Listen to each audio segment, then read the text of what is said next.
வணக்கம் நண்பர்களே. சின்ன வயசுலலாம் நம்ம அம்மா ஸ்கூலுக்கு இந்த மாதிரி தக்காளி சாதம் நமக்கு லஞ்ச் பாக்ஸில் கட்டி கொடுப்பாங்க. ரொம்பவே டேஸ்ட்டாக இருக்கும். ட்ராவல் ட்ரெயினில் போகும்போது இது பண்ணி எடுத்துகிட்டு போவோம். அந்த ரெசிபி தான் உங்களோட ஷேர் பண்ண போகிறேன். கடாயில் கடலெண்ணெய் இல்லை நல்லெண்ணெய் 1 டேபிள் ஸ்பூன் ஊற்றிக்கோங்க. கடுகு உளுந்தம் பருப்பு போட்டு பொரிஞ்சதும் கருவேப்பிலை 1 இல்லை 2 இனுக்கு, அப்புறம் பெரிய வெங்காயம் 2 வெட்டியிருக்கேன். நான் சொல்கிறது 2 பேர் சாப்பிட்ற அளவு. அப்புறம் 5 இல்லைன்னா 6 பல் பூண்டுகளை இந்த மாதிரி தட்டி சேர்த்துக்கோங்க. வேறு எந்த மசாலா பொருட்களும் இதோட சேர்க்கக்கூடாது நண்பர்களே. சோம்பு, பட்டை, இஞ்சி பூண்டு பேஸ்ட் அதெல்லாம் எதுவுமே தேவை கிடையாது. வெங்காயம் நல்லா ஒரு 2லேருந்து 3 நிமிஷம் நல்லா வதங்கினதுக்கப்புறம் உப்பு சேர்த்து வதக்கிக்கோங்க.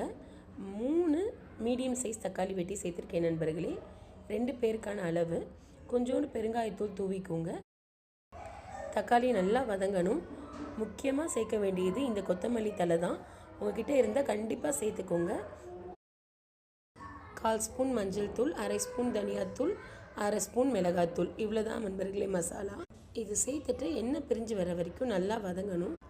நான் வேறு வேலை பார்க்க கொஞ்சம் போயிட்டேன், அதனால் கொஞ்சம் அடிப்பிடிச்சிருச்சு. அடிப்பிடிச்சாலும் ரொம்பவே டேஸ்ட்டாக இருக்கும். இந்த கேப்பில் சைடில் சாதத்தை கொஞ்சம் உதிரி உதிரியாக வடிச்சுக்கோங்க. இந்த தக்காளி சாதத்துக்கு பாஸ்மதி ரைஸை விட குண்டு அரிசி சாதம் இல்லைன்னா நார்மல் பொன்னி ரைஸ் சாதம் தான் டேஸ்ட்டாக இருக்கும்.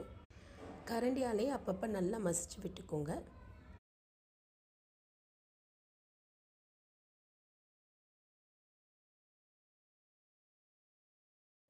இந்த ஸ்டேஜில் வடித்து வச்சுருக்க சாதம் சேர்த்து நல்லா கிளறி விட்டுக்கோங்க நண்பர்களே. உங்களுக்கு சாதம் ஒரு வேளைக்கு கொஞ்சம் குழஞ்ச மாதிரி இருந்துச்சுன்னா இந்த சமயத்தில் 1/2 ஸ்பூன் நல்லெண்ணெய் சேர்த்து கிளறிக்கோங்க. யார் யாருக்கெல்லாம் இந்த மாதிரி செஞ்சு சாப்பிட தக்காளி சாதம் பிடிக்கும்னு கண்டிப்பாக கமெண்ட்டில் சொல்லிட்டு போங்க. இந்த சிம்பிள் ரெசிபியை நீங்களும் ட்ரை பண்ணி பார்த்துட்டு எப்படி இருந்துச்சுன்னு சொல்லுங்கள். நன்றி.